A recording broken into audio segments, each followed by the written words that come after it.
ಎಲ್ಲರಿಗೂ ನಮಸ್ತೆ. ಸಂಜೀವಾಣಿಗೆ ಸ್ವಾಗತ. ನಾನು ಮಮತಾಶ್ರೀ ಆಯನಾಪುರ್. ಫೆಬ್ರವರಿಯಲ್ಲಿ ನಮ್ಮ ಮೆಟ್ರೋ ಪ್ರಯಾಣಿಕರಿಗೆ ಮತ್ತೆ ಶಾಕ್ ಕೊಡಲು ಎಲ್ಲ ಸಿದ್ಧತೆಗಳನ್ನ ಮಾಡ್ಕೊಳ್ತಿದೆ. ನಮ್ಮ ಮೆಟ್ರೋ ದರವನ್ನ ಮತ್ತೊಮ್ಮೆ ಏರಿಕೆ ಮಾಡಲು ಬಿಎಂಆರ್ಸಿಎಲ್ ಪ್ಲಾನ್ ಮಾಡ್ತಾ ಇದೆ. ವರ್ಷದ ಬಳಿಕ ಬೆಂಗಳೂರಿನ ಮೆಟ್ರೋ ಪ್ರಯಾಣಿಕರ ದರ ಏರಿಕೆ ಬಿಸಿ ತಟ್ಟಲಿದೆ. ಫೆಬ್ರವರಿಗೆ ನಮ್ಮ ಮೆಟ್ರೋ ದರ ಏರಿಕೆ ಸಾಧ್ಯತೆ ಇದೆ. ಪ್ರತಿ ವರ್ಷ ದರ ಏರಿಕೆ ಮಾಡಬೇಕು ಎಂದು ಎಫ್ಎಫ್ಸಿ ಸಲಹೆ ಕೊಟ್ಟಿದೆ. ಪ್ರತಿ ವರ್ಷ ಗರಿಷ್ಠ 5% ದರ ಹೆಚ್ಚಿಸಲು ಫೇರ್ ಫಿಕ್ಸಿಂಗ್ ಕಮಿಟಿ ಶಿಫಾರಸು ಮಾಡಿತ್ತು.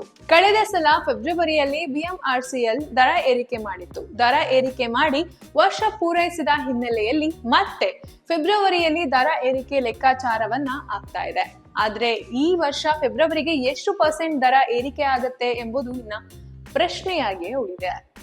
2025ರಲ್ಲಿ 71% ದರ ಏರಿಕೆ ಮಾಡಿ ಪ್ರಯಾಣಿಕರ ಕೆಂಗಣ್ಣಿಗೆ ಬಿಎಂಆರ್ಸಿಎಲ್ ಗುರಿಯಾಗಿತ್ತು. ಈಗ ಮತ್ತೆ ಫೆಬ್ರವರಿಯಲ್ಲಿ ದರ ಏರಿಕೆ ಆಗುವ ಸಾಧ್ಯತೆ ಇದೆ. ಇದನ್ನ ಜನರು ಯಾವ ರೀತಿ ತೆಗೆದುಕೊಳ್ತಾರೆ ಅದನ್ನ ಕಾದು ನೋಡ್ಬೇಕು. ಮತ್ತಷ್ಟು ಇಂಟ್ರೆಸ್ಟಿಂಗ್ ಮಾಹಿತಿಗಾಗಿ ನೋಡ್ತಾ ಇರಿ ಸಂಜೀವಾಣಿ.